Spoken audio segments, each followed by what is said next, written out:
Hey, welcome to the Danger Zone. It's Ashley. Everything in my video can be found on a public domain, and the full disclaimer is down below. Lots of love and many blessings your way.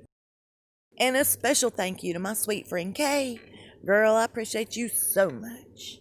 Okay, you guys, so if you haven't heard the latest, here's what's going around. So it was told to me that Meghan has joined the Me Too movement, and it's been leaked out. This is the rumor, you guys, that she confided in Harry that her dad was the culprit, if you know what I mean. That's a huge statement to make. That's very dangerous. If it's not true, she should have never said it.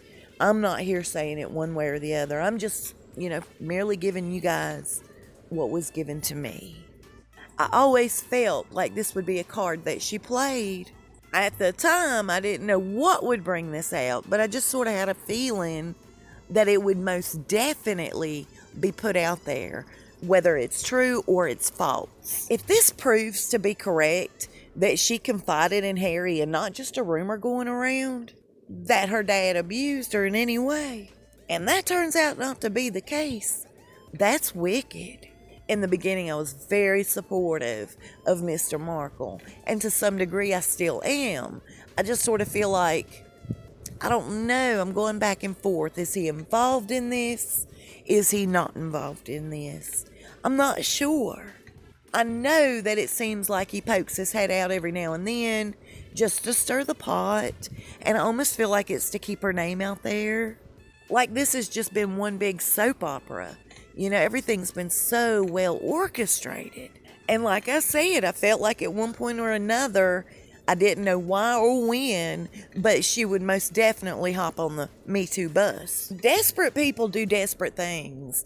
I've always known that to be the case. My mind went directly back to that book where it says that Doria would tell him, hey, you're too busy worshiping at the altar of flour, which, by the way, is her nickname to her parents. And everybody said that Thomas was completely obsessed with Meghan when she was born on up.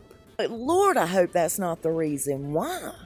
I don't see him like that, but of course I never lived with him, so that makes a difference. She reminds me of a couple of really notorious people, one of them being Casey Anthony.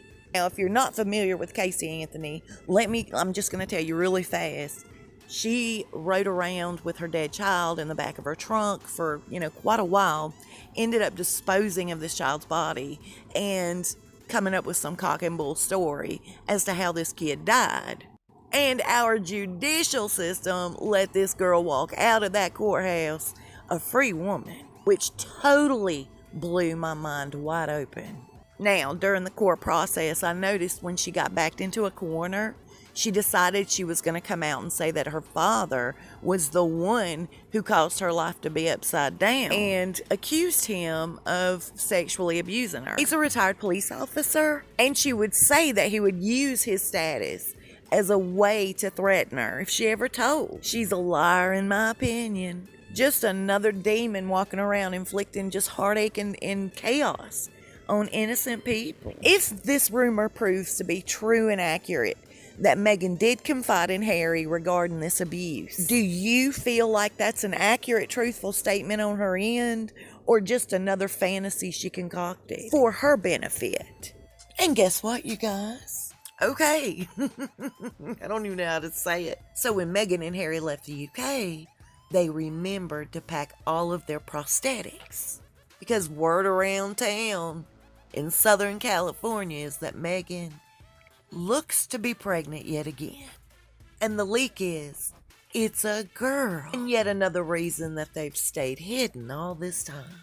It's all so ridiculous. Well, I'll see you soon and we'll talk fast. Y'all stay safe and be blessed.